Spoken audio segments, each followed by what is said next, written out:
Hello, my name is Jamie and welcome to my dark, damp and pretty cold shed. Now, if you're looking for a small but powerful light that can be used for multiple applications, perhaps this light here, the Viltrox Weeylite RB9, could be for you, but then again, might not do, so I guess you'll have to watch this video to find out if it is good for you. Also, I need to let you know that I didn't purchase this light. It was sent to me to review by Viltrox, but essentially they have no control in what I'm about to tell you. So let's get into it.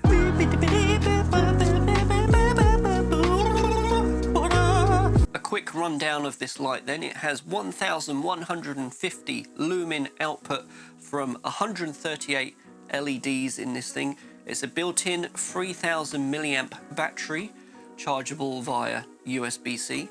Kelvin ranges from 2,500K to 8,500K and has a CRI of 95 plus. On the back here we have a nice and clear OLED display. It's controlled via the buttons on the side here. 4 different lighting modes: CCT, HSL, RGBW and scene modes.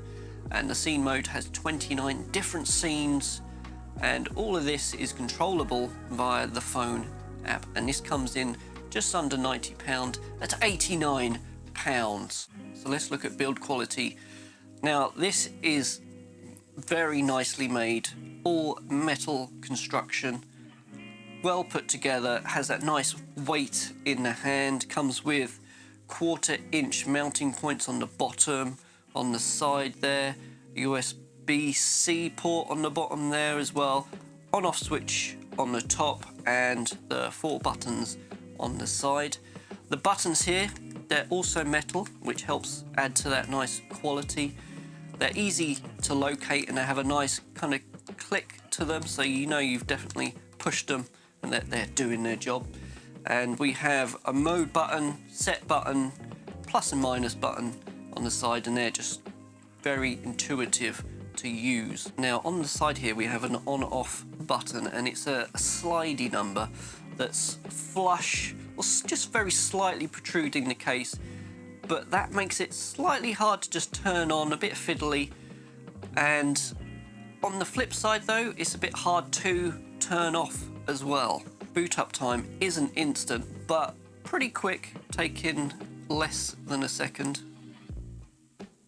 There we go, or about a second. The OLED screen on the back, nice and clear, it's bright, shows enough information without it being overwhelming or confusing.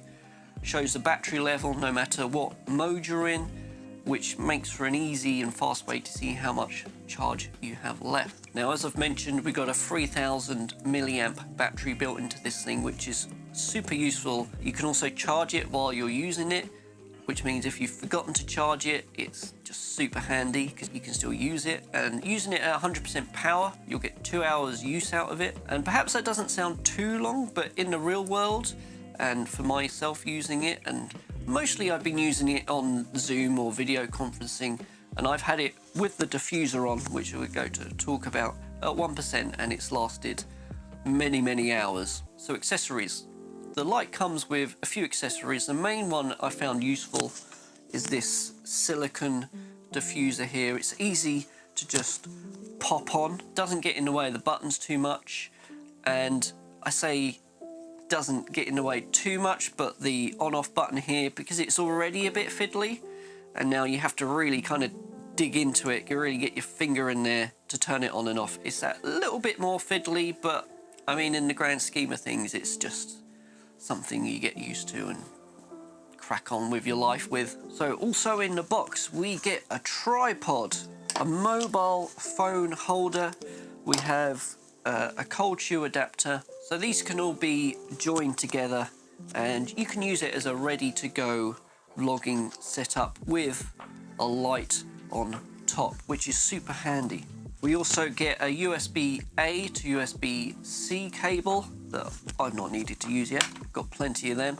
And also this bag. Now, apologies that it's a bit messy. I mean, I am in a working man's shed. I'm a bit unsure of this. It looks a big bag that you'd fit everything in, but annoyingly, it's got this seam down the middle here, so you can't actually fit this light on with the diffuser on into that part, you have to take the diffuser off, then it will slide in very snugly, leaving, and then you put, you know, bits in the side here, and you know, what is that, just going to sit on top there? It doesn't feel.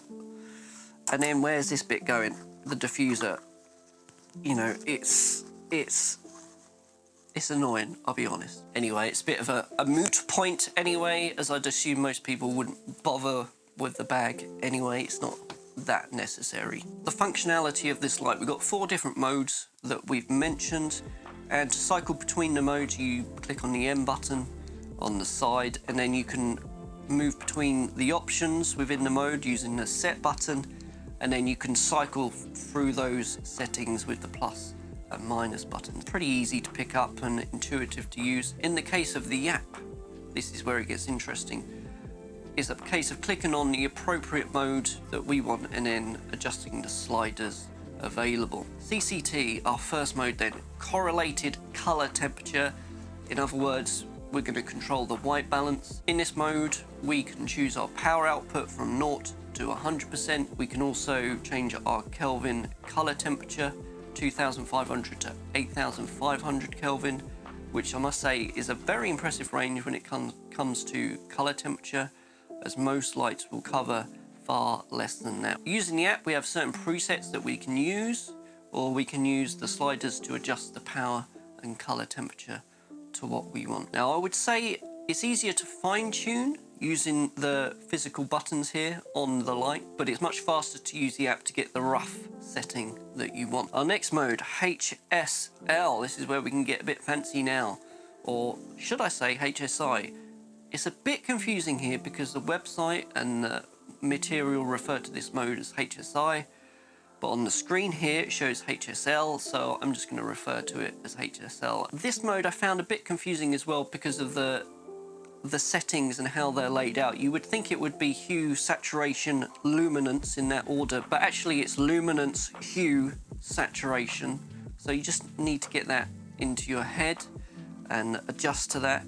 So we can adjust our power or our luminance 0 to 100%. The hue is controlled like a color wheel, 0 to 360 degrees. We got red as 0 degrees, green as 120 degrees, and blue at 240 degrees. Then we have saturation, which is part of the confusion because the value is followed by the letter L, which you would think stands for luminance, but it can't do because it's saturation, so I don't know what it means. But it's 0 to 100, 0 being no saturation, 100 being full saturation. Looking at the app, we have a nice color wheel to help select our hue. Then we have sliders for power or luminance, whatever you want to call it, and saturation. Again, it's easier to fine-tune this on the light itself, but much faster and intuitive on the app just to get a rough setting. Our next mode, RGBW. Now, again, I found this mode to be an interesting one. Firstly, it's not just RGBW, it's RGBWY, which means there are 60 RGB LEDs, which you can control, plus another 78 LEDs, which are a mix of white and yellow, hence RGBWY. Secondly, and this might not be a worry for most people, but it's just interesting to note. So the RGBWY values go from 0 to 100. Now, this isn't a bad thing, but part of the problem for me is when you mention RGB, I think of traditional 8-bit RGB values that range from 0 to 255. Why do I mention this? Well, so for example here, this shade of blue, I use part of my branding for my wedding website. Now the hex values, which I normally use, I can convert to different color spaces, which include HSL, RGB. If I want to use the RGB values that I converted to, it won't work because they go 0 to 100, not 0 to 255. So the values I have to use here are ones that are converted into RGB percentages. Now, of course, I can also use the HSL mode to color match that color for me. Yes, for most people this won't be an issue at all, and for a few users that do want to color match a particular color, it's just a quirk that you need to understand, and then you can work around it. Now, also interestingly, when it comes to the app, there's no control of this mode, which is a shame because it would be So much easier to type in the individual values rather than just clicking through the buttons 100 times. Also on this point, and being a bit picky here, it would be handy if the app not only included this option, but included the option to type them in such as hex, CMYK, 8-bit RGB, whatever you want to do. That would be a very handy feature on the app. Our last scene mode then, the scene mode we all want to know about is scene mode. And as we mentioned, 29 different scene modes. Obviously, all the options are selectable on the light, but it's a lot easier to see the modes and understand them through the app. So that is what we will do here. Now, as you can see, 7 of these modes are just preset colors like red, orange, blue, etc. Now, these preset color modes will pulse within that hue, and you can adjust the speed of the pulse between slow, normal, fast, and then you can also adjust the power output with the slider. Another 4 of the scenes are different blinking or flashing curves in what looks like a daylight balanced color temperature. Then there is another scene that cycles through all the color temperatures. Again, the speed, the power can be controlled. Then we have 9 scenes that recreate some kind of real life situation. So for example, we have a campfire vibe, a TV scene, police siren lights, that kind of thing. Finally, another 8 scenes that I would categorize as moods. So this includes a bar mood, surf mood, grassland mood. Well, that will be whatever you want it to be, in that kind of thing. Anyway, all these scenes can be adjusted with different speed options, different power outputs to your liking. Lovely. Now, we've already been looking at the app, but there are a few extra things that you can do with the app, so let's look at them. Firstly, we can turn the light on and off. Now, this doesn't actually turn the light completely off, it just puts it into like a sleep mode. So, you know, it's saving power. Now, the OLED screen on the back of the light tells you that it's off, but it also displays the battery life still, which is quite handy. And then you can turn on the light through the app. Now, this is different to physically turning the light off with the light switch, as the screen turns completely off in that case, and you can't turn on the light through the app at this point. Now, another button that's similar to turning off the light, but it keeps the app alive rather than turning options off, is this large bulb button. And pressing this simply turns the power output off and on, but keeps the light alive, if you will. Alongside the language options here, we have a channel select button 1 through to 19. Now with this, if we had more lights, we can group them to different channels and then through the app adjust each channel independently. Or perhaps if you're working somewhere and someone else has the same light as you, you can switch channels so you're only adjusting your own light and he won't be adjusting yours, and vice versa. Now we have 6 buttons here that I at first assumed allow us to make presets, which would be handy, but no. They are actually for when you group the lights within a channel. So on channel 1, I could have 6 lights and then control them all independently still by assigning them from group A to F within that same channel. Now, this is a very handy feature, but also what would have been even more handy is the ability to create your own presets. That would be very, very handy. Secret mode, secret mode, secret mode, secret mode. Now, I say secret mode, but what I really mean is that I only discovered them recently because I didn't read the manual. But on the light, by holding down the M button for a few seconds, we get some extra settings.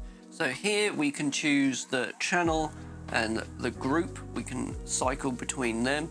Then if we click the M button again, we've got the option to use the battery in here as a power bank. That is off by default.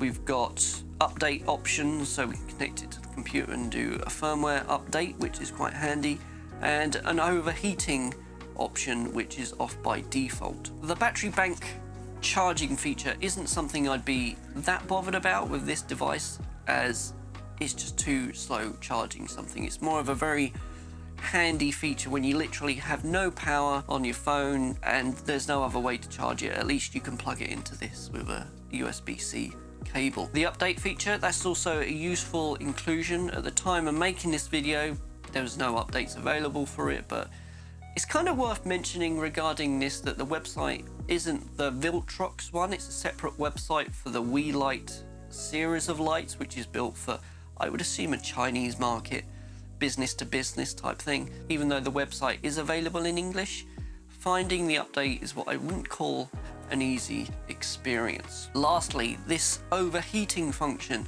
when turned on, will reduce the power output when the device reaches 60 degrees for a long period of use. For most people, that won't be a problem, but if you're tending to hold the light rather than have it on a stand, especially for long periods of time, it might be worth turning on so you don't burn yourself. We've gone through all the technical sides of the light, the features, the options, etc. But at the end of the day, is this actually a light that is worth buying?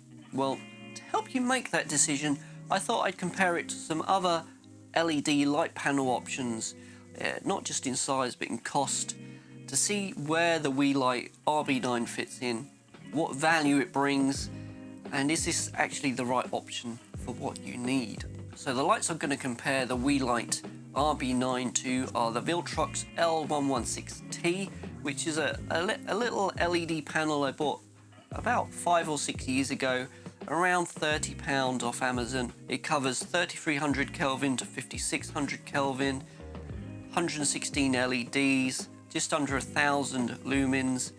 You can only control the power on it from 20% up to 100%, and it runs off battery or mains. It's cheap for a reason. There's no batteries included, there's no mains plug included either, so you have to buy them separately. Another panel that I own and bought last year is the newer 530 RGB. This goes for around £100, and if you buy them in a pack of 2 or 3, the price comes down a bit more for each individual panel. It covers 3200 Kelvin to 5600 Kelvin, 528 LEDs. I couldn't find the lumen output, but we're going to assume it's more than the WeeYLIT here. You can control it 0 to 100% power. You can run it battery or mains. It does come with a mains plug. You can control it with an app. It's got a diffuser.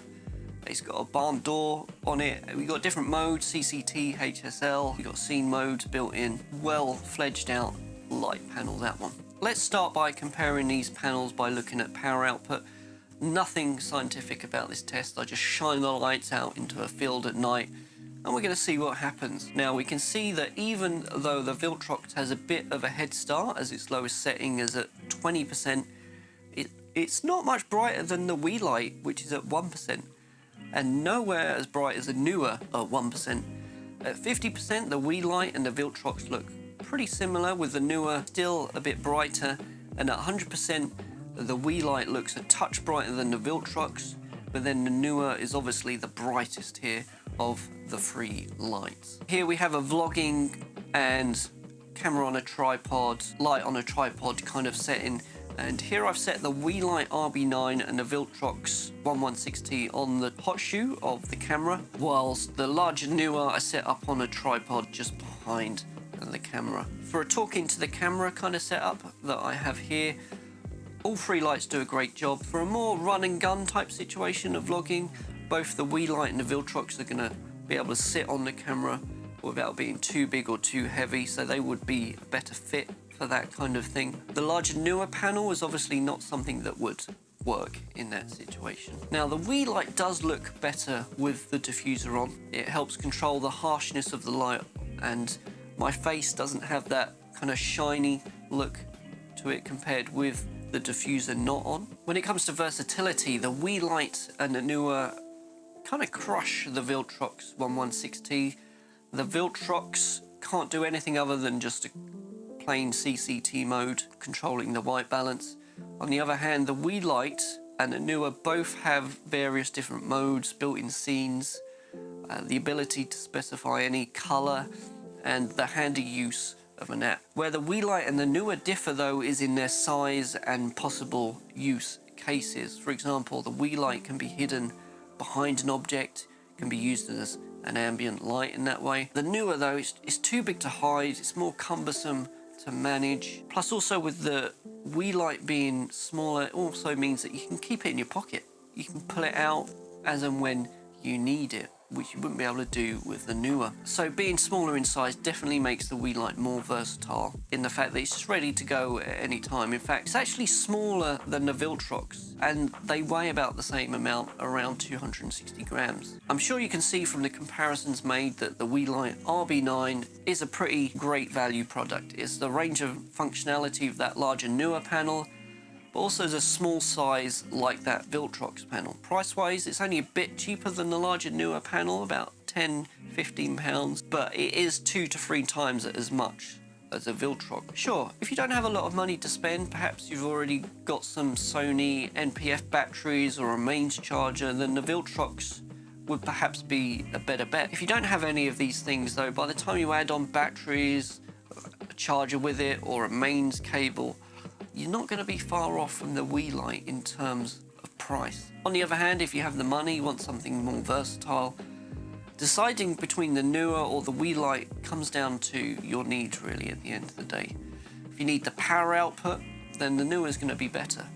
But for pretty much everything else, the Weeylite will be a great tool and a great addition that you won't go far wrong with. Thanks for watching. A reminder please to please do not subscribe or like this video, as I don't want anyone to see this video. I want to keep it secret. It's between me and the very few privileged people that have seen this video. And also lots of negative reviews in the comments below, please. Signing out from the shed. Ciao for now.